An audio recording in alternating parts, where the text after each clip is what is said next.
keep it stabilized now? Is it a chemical The process? entire environment in this room is for the lid of the roof of the boat, and it's very balanced. And we've got a computer system that if anything changes, it calls me on my phone, and I see what's wrong.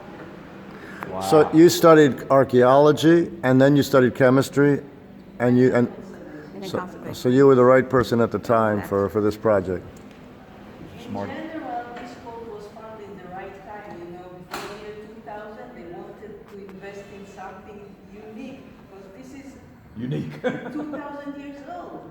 It's unique. So the Minister of Tourism gave some money for the conservation. Everyone donated, also the American Embassy at the time.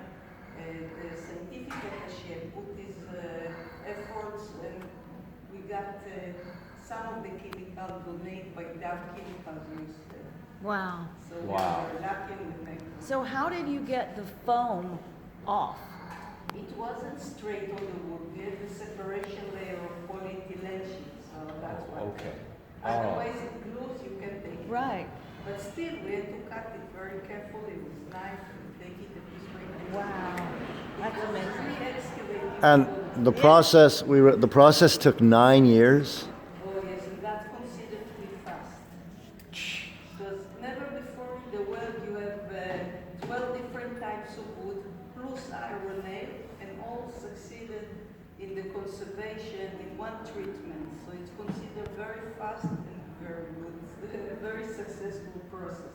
Is this the only one of these to be found?